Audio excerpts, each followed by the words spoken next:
But why is it fake? I mean, it's still food. Like you can get tofu. You know, like I'm just thinking out loud here, right? Sure. But you know, tofu is been around for centuries, millennia. Very good source of protein. Because you just mentioned soy burgers. I guess I'm trying to understand, why is it fake?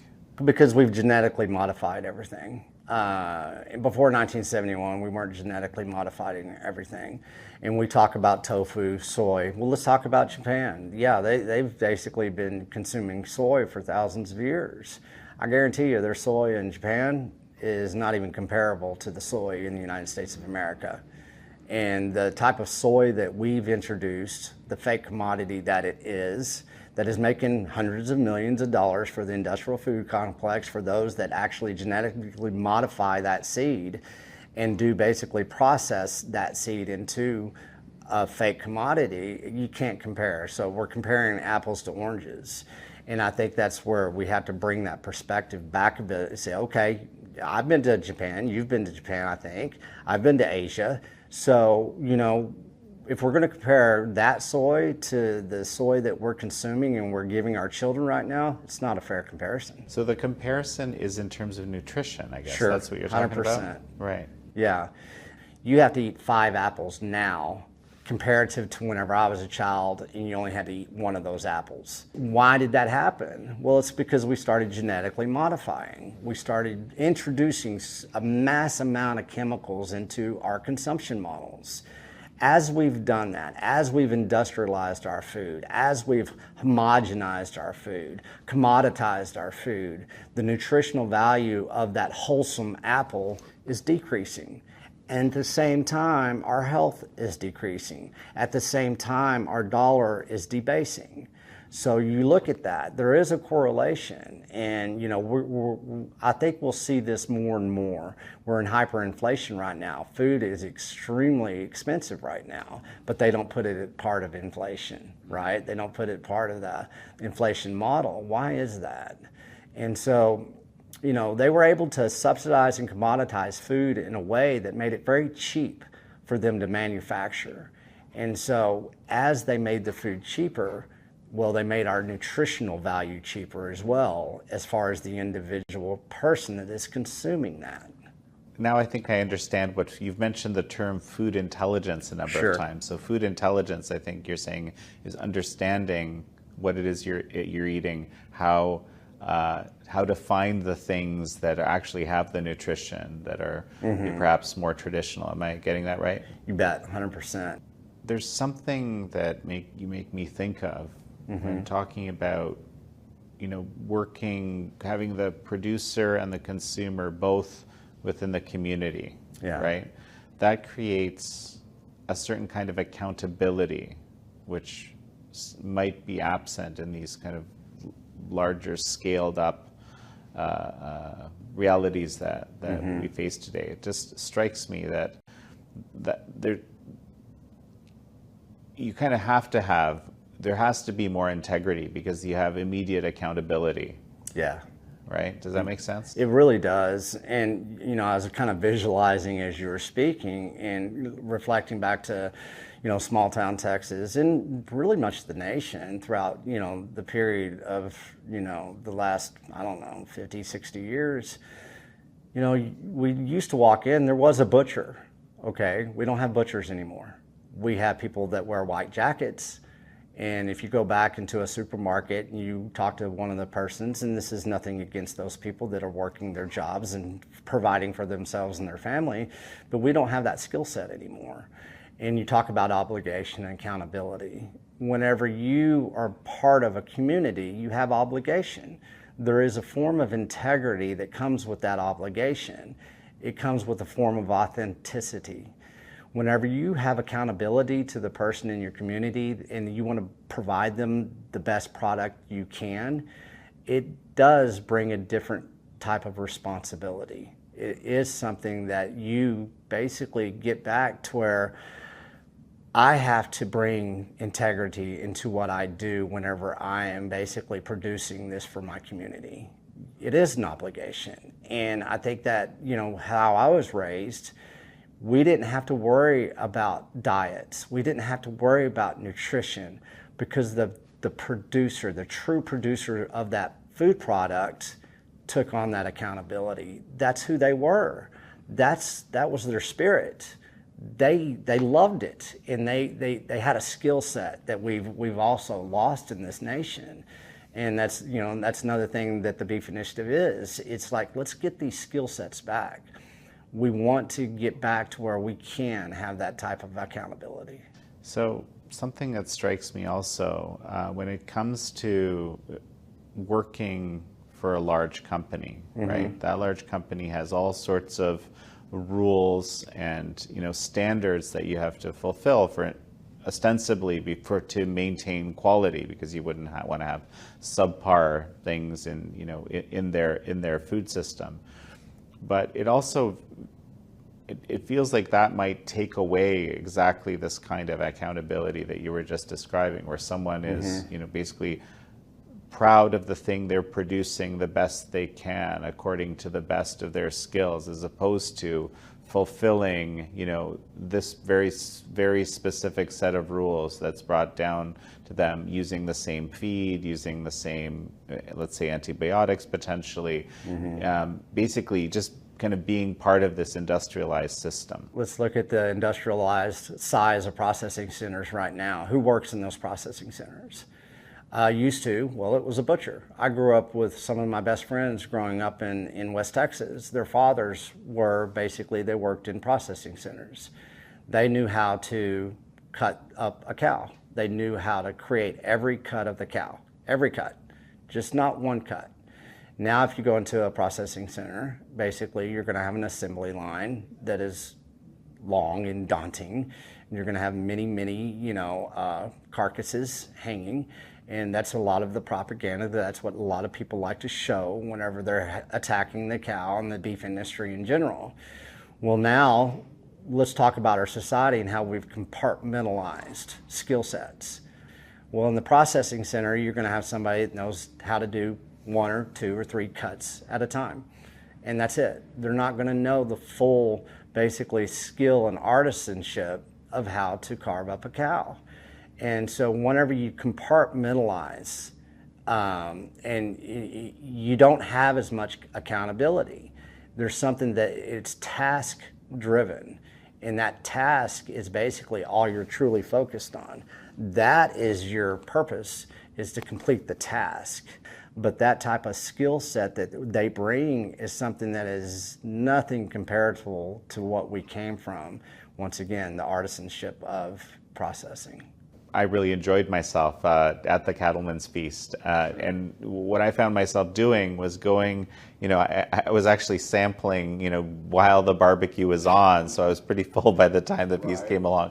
But I found myself wanting to kind of try a little bit of every part of the animal, that every cut of the meat that Old Butch had basically put together, and it was kind of amazing to discover how different they actually are. I mean, you think it's almost exactly the same, but you don't really think about the texture, even the flavor. There's all these. I mean, it was fascinating. It was very much an educational experience for me. Well, and you and I were up there at the very beginning, and we were talking to Old Butch, Johnny, and we had a half a cow there that day. Oh, wow. I didn't realize this was full. Yeah. Oh, my. So nothing's trimmed. This is just completely fascinating. Side off, nothing taken off. And that's just basic caramelization, again, of leaving that fat on. All that healthy animal fat. Right. Exactly. That source of animal fat. And that's going to go right back into your body. It's amazing that we've been taught that fat is terrible. Yes, right? exactly.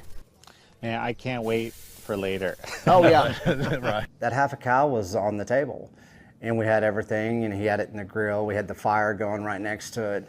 We saw the kidney, we saw the heart, we saw a tongue, we saw every part of that cow that we can use and we can consume. And you look at how much we have lost as far as knowing what's available to basically actually consume on parts of the cow. Once again, multinational processing centers, how many cuts of the cow do they offer us through the supermarkets? What do we have? A ribeye, a filet, a New York strip, ribs sometimes.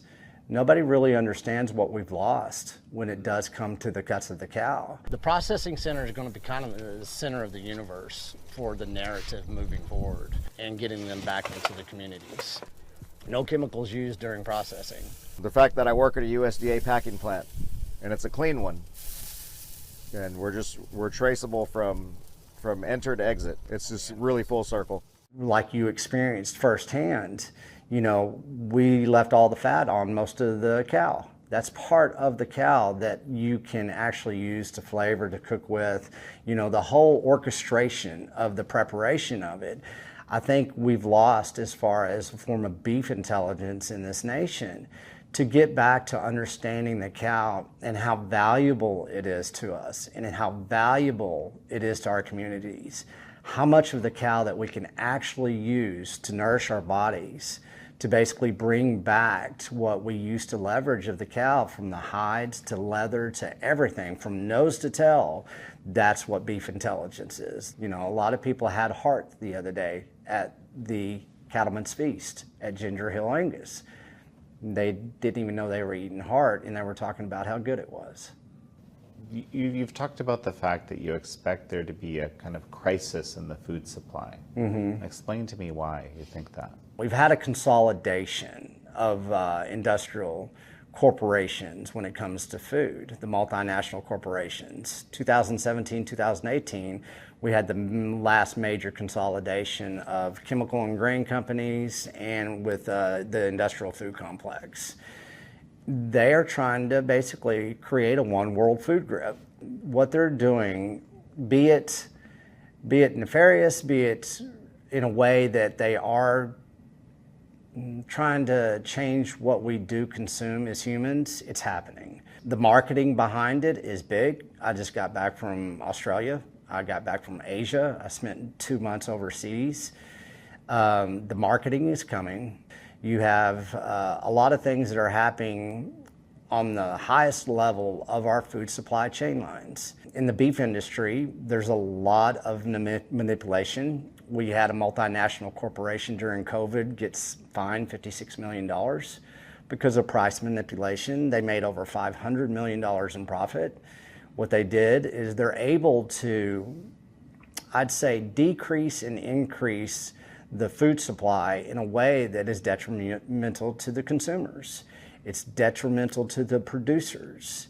And whenever you give them that much power, and I'm not going to say how it's going to happen, but there'll be a shift in our food supply. And a lot of people, they won't even notice it, because the types of ingredients, the type of things that they're introducing into our food supply, like I said, they're introducing a new fake commodity system, which is going to be basically, you know, taking out animal protein and injecting soy protein into everything. Whenever I was in Australia, every protein bar that me and my son looked for in Australia, it was soy protein. It wasn't whey grass-fed protein. And so I believe with this shift, there's going to be, I don't know if it's going to be supply chain lines that are disrupted, but I know that basically nutrition is going to be downgraded even more than it already is. We have the proof. There was a report that came out, 88% of Americans are now metabolically compromised. We have over 10 to 20 doctors that basically do give data and reports to the Beef Initiative. The number one metabolical disease right now in the United States of America is fatty liver disease. And it's not because of alcoholism, it's because of the industrial food complex in which what we consume. So whenever I say there's going to be a shift, well, there's going to be a shift in nutrition, and they're going to come with marketing plans such as you're saving the planet. I say that they're trying to take out the animal and the soil out of our consumption model and turn it into basically something that's grown and produced in the labs. And if you look at what, you know, we all like to talk on Bill Gates, why is he buying up all the farmland in the United States? Well, so tell me a little bit. So give me a sense of that. How much farmland does Bill Gates actually have? At this point in time, whenever I wrote The Harvest of Deception, he was about 242,000 acres of farmland in the United States. And that's a lot of farmland. Why is Bill Gates buying up, 250,000 acres of farmland across the United States? During COVID, China bought up probably about the same amount of farmland in the United States. Well, it's to control the food supply. I mean, if you're buying up the best farmland in the world in the middle of America and some of the best soil in America, what are the intentions? Okay, well, now Bill Gates is also one of the biggest investors in fake meat products that are coming to the storefronts. You have all the fake meat commodities that are being introduced into the supermarkets. But I believe that's a distraction. What they're doing is, you hear me, how we insert canola oil into almost everything that we consume right now. Well, let's look at basically fake protein and how they're inserting it in most of our products as well. And now we're being told to eat bugs. And they're going to say because it's saving the planet and it's just as good as animal protein. It's wrong. It's 100% wrong. And once again, fake commodities being inserted into our consumption models. Yeah, I have heard a lot that cows produce too much methane, so we're contributing to global warming, which is a crisis, and so forth. So I take it you don't subscribe to that view. No, I really don't. And you've been around the world. You've seen how much land is in this world. What is the number one tool to regrow soil? It's the cow. The cows are land tools. They are the best thing that we have as far as sequester CO2. As far as methane and cow farts, it's not that, it's burps. Okay, they don't have cow farts. That's not what they're talking about, but that's what they like to push. And so I always say I do not validate deceptions. I don't argue their agendas. And I think that's the smartest thing for everybody to stop doing is kind of laugh at them and mock them, because that's probably the biggest lie that I've ever heard in my life. Mm-hmm. And so good luck with that. Mm-hmm. Go ahead, just try, and we'll see. So this is what I wanted to ask you about exactly. Sure. So how exactly are cows the number one tool for sequestering carbon? That's fascinating. It is. Okay, I grew up in the desert high plains, once again. Well, what was that? Well, that was where the buffalo roamed. And you go back to the panhandle of Texas, some of the most beautiful grasslands were there before any of us got there. It was Comanche country. How did those grasslands survive? How did they thrive? Well, it's because of the bison. What they do is they come and they graze the grass. They fertilize the grass, and then they move on. And so what happens whenever you are able to take that energy out of the soil, you consume that grass, the bison or the cow consumes that grass. What does that do to the root system of that grass? It makes it grow deeper into the soil. Whenever you're able to have a grass system that has a root system that grows deeper and deeper, where does vitamins and minerals and nutrition come from? It comes from the earth. And whenever you're able to regenerate that plant, let's say the grass, the forage, by grazing it with a land tool, then that root system goes deeper and deeper into the soil, deeper into density of nutrition, vitamins, and minerals. And in the 1930s, we were looking at soil because we were going through a massive drought in the Midwest. And they brought in a lot of experts. A lot of people they brought in were the Native Americans into the Texas Panhandle. And the Native Americans had a saying, and they looked at the root systems in which what we were doing, and they said upside down. What did that mean? It's like how we were basically growing our food was upside down. Our root systems had gone from this deep into the soil to this deep in the soil. Therefore, we were not maintaining the density of the soil. We were creating a dust bowl. And that whenever you're able to regenerate soil, when you're allowing the root systems to go deeper and deeper to the soil, What it does, it creates basically something that can't blow away in the wind. And right now in West Texas, we're suffering another dust bowl. We're in another drought. And why is that happening? Well, you look cotton, corn, everything that we're growing in the Texas Panhandle right now, root systems are this long, this deep. The plants, of course, have grown much more, taller. They're something that looks very good and pleasing to the eye, correct? Where is the nutrition? Where is the soil? It's not there anymore because we're using herbicides, pesticides, everything we can besides the soil itself to grow those plants. And if you look at soil and what it is, it's not dirt. It's actually basically formed by a regenerative way, and where the root systems are the bonding agent of those minerals and the nutrition that are deep down into, underneath our feet. I'm still not clear on how that actually sequesters more carbon. How does that actually make it so that carbon is taken out of the system? The root systems. Mm-hmm. It stays in the soil. The root systems are the delivery of the carbon. You have photosynthesis. You have plants that grow. You take in sunlight. It basically brings in carbon, and it basically stays underground. Mm-hmm. So you're taking carbon out, and the cow is part of that basically system that delivers the carbon back into the ground, the CO2 back into the ground to where it stays. And I'm not a biologist, but what it does, it stays within the earth. Then it does basically carbon in the soil is something that we need, and that's where we came from. And whenever you say that there's too much carbon, well, let's look at monocropping. How much do we plow our soil every year? And that's something that a lot of people don't even realize. Our soil is dead. Our soil has been ruined. There's a lot of people out there right now that say that we only have 20 years left of soil. And that means we have 40 harvests left. And so you look at the climate change. You look at the people that are pushing climate change. It's those in which have destroyed our soil through the form of monocropping that we've done. And the regenerative movement is something.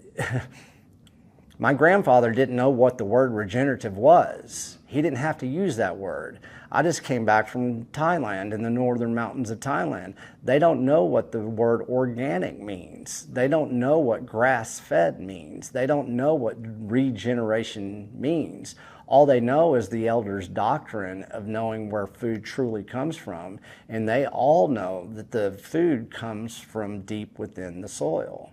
Whenever you look at good, healthy soil, that healthy soil basically sequesters CO2 in the way, in the form it should, to be able to not be a hazard, as they say.